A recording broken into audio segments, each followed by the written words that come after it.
नमस्कार, मेरे चैनल में आपका स्वागत है, जहां मैं हिंदी में फिल्मों के बारे में समझाता हूं। आज मैं the cruise a new age के बारे में बात करने जा रहा हूं, जो 2020 में आई एक एनिमेटेड एडवेंचर कॉमेडी फिल्म है। फिल्म जोएल क्रॉफर्ड द्वारा निर्देशित है और इसमें Nicolas Cage, Emma Stone, Ryan Reynolds, Peter Dinklage की आवाजें हैं। लेस्ली मान और केली मैरीट्रा। यह फिल्म द क्रूज का सीक्वल है, जो 2013 में रिलीज हुई थी। फिल्म क्रूज गुफाओं में रहने वाले लोगों के एक परिवार का अनुसरण करती है, जो बेटरमैन नामक एक अन्य परिवार से मिलते हैं, जो अधिक विकसित और सभ्य होने का दावा करते हैं। फिल्म परिवार, दोस्ती, बदलाव और अस्तित्व के विषयों की पड़ताल करती है। फिल्म को सर्वश्रेष्ठ एनिमेटेड फीचर फिल्म के लिए गोल्डन ग्लोब अवार्ड के लिए नामांकित किया गया था। फिल्म गाय के फ्लैशबैक से शुरू होती है। एक युवा लड़का जिसने अपने माता पिता को टार के गड्ढे में खो दिया था। उसके माता पिता ने उससे कहा कि वह टुमारो नाम की एक जगह ढूंढे जहां वह सुरक्षित और खुश रहे। लड़का अकेला बड़ा हुआ, अपने पालतू स्लॉथ बेट की मदद से जीवित रहा। उन्होंने कई उपयोगी चीजों का भी आविष्कार किया, जैसे आग, जूते और शंख का सींग। एक दिन उसकी मुलाकात एक किशोर लड़की ईप से हुई, जो गुफाओं में रहने वाले लोगों के परिवार क्रूज का हिस्सा थी। क्रूज में ग्रुग, अत्यधिक सुरक्षात्मक पिता, उबगा, सहायक माँ, थंक, मंदबुद्धि बेटा, ग्रैंड, सामंती दादी और सैंडी, जंगली बच्चा शामिल थे। क्रूज एक खतरनाक दुनिया में रहते थे, जहां उन्हें लगातार शिकारियों और प्राकृतिक आपदाओं से बचना पड़ता था। उन्होंने ग्रुप के इस नियम का पालन किया कि कभी भी कुछ नया नहीं करना चाहिए या गुफा नहीं छोड़नी चाहिए। हालांकि ईप जिज्ञासु और साहसी था और दुनिया को और अधिक देखना चाहता था। वह गाय और उसके आविष्कारों से मोहित हो गई और उससे प्यार करने लगी।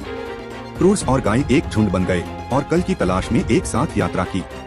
रास्ते में उनका सामना कई अजीब और अद्भुत प्राणियों से हुआ, जैसे चंकी, विशाल लैंड व्हेल और डगलस, मिलनसार मगरमच्छ कुत्ता। उन्होंने अपने डर पर काबू पाना और नई चीजें आजमाना भी सीखा, जैसे चंकी पर सवारी करना, फूलों से कलाकृतियां बनाना और केले खाना। एक लंबी यात्रा के बाद वे अंततः एक विशाल दीवार पर पहुँचे, जो एक हरी भरी और सुंदर घाटी से घिरी हुई थी। वे दीवार पर चढ़ गए और एक स्वर्ग जैसी भूमि की खोज की, जिसमें उनकी जरूरत की हर चीज मौजूद थी। वे वहां रहने वाले एक अन्य परिवार बेटरमैन से भी मिले। बेटरमैन विकासवादी सीढ़ी पर क्रूज से कुछ कदम ऊपर थे। उनके पास एक आधुनिक और शानदार वृक्षगृह, पालतू जानवरों वाला एक खेत और एक परिष्कृत जीवन शैली थी। वे गाय को भी जानते थे, क्योंकि वह उनकी बेटी का बचपन का दोस्त था।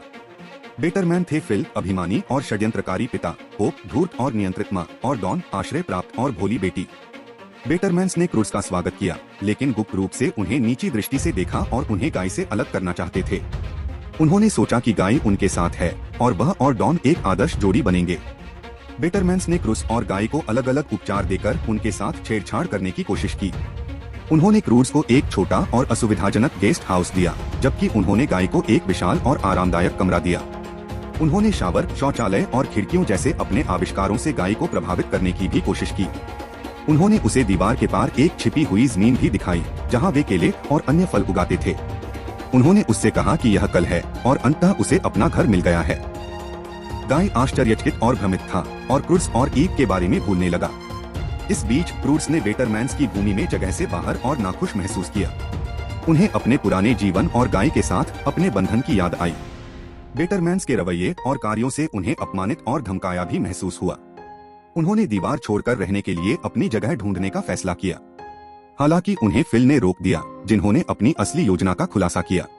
उसने गुप्त रूप से एक बांध खोल दिया था, जो घाटी की जल आपूर्ति को नियंत्रित करता था, और दीवार के बाहर की भूमि में बाढ़ आ गई थी। वह क्रूज को फंसाना चाहता था और उन्हें बेटरमैन्स के साथ रहने के लिए मजबूर करना चाहता था, या विरोध करने पर उन्हें डुबो देना चाहता था। वह गाय को अपने और अपनी बेटी के लिए भी रखना चाहता था और ईप से छुटकारा पाना चाहता था। उसने गाय का शेल हॉर्न बजाया, जो ईप के लिए उसके पास आने का संकेत था। फिर उसने ईप और क्रूज को एक पिंजरे में बंद कर दिया और उन्हें पानी में फेंक दिया। गाय ने हॉर्न सुना और महसूस किया कि फिल ने उसे धोखा दिया है। उन्होंने ईप के प्रति अपने प्यार और क्रूज के साथ अपनी दोस्ती को भी याद किया। उसने उन्हें बचाने का फैसला किया और डॉन की मदद ली, जिसने ईप से दोस्ती की और अधिक साहसी होना सीखा। उन्होंने क्रूज को पिंजरे से मुक्त कर दिया और बाढ़ से बच निकले। उन्होंने फिल और होप का भी सामना किया और उन्हें बताया कि उनका मूल्यांकन करना और उन्हें अलग करना गलत था। उन्होंने उन्हें यह भी बताया कि कल कोई जगह नहीं थी, बल्कि लोग थे, और उन्होंने इसे क्रूज के साथ पाया था। क्रूज और बेटरमैन्स में सुलह हो गई और उन्होंने जीवित रहने के लिए मिलकर काम करने का फैसला किया। उन्होंने यह भी पता लगाया कि बाढ़ ने दीवार को बहा दिया था और एक नई और विविध भूमि का पता चला, जो संभावनाओं से भरी थी। उन्होंने इसे एक बड़े और बेहतर पैक के रूप में एक साथ तलाशने का फैसला किया। द क्रूर्स ए न्यू एज एक मजेदार और मनोरंजक फिल्म है जिसमें भरपूर हास्य, एक्शन और दिल है। एनिमेशन रंगीन और जीवंत है और आवाज अभिनय उत्कृष्ट है। फिल्म में परिवार, बदलाव और स्वीकृति के बारे में भी एक अच्छा संदेश है। मैं इस फिल्म को 5 में से 4 स्टार दूंगा। आपने फिल्म के बारे में क्या सोचा? मुझे नीचे टिप्पणी में बताएं। और अधिक मूवी स्पष्टीकरण के लिए मेरे चैनल को लाइक, शेयर और सब्सक्राइब करना न भूलें। देखने के लिए धन्यवाद। अगली बार मिलेंगे।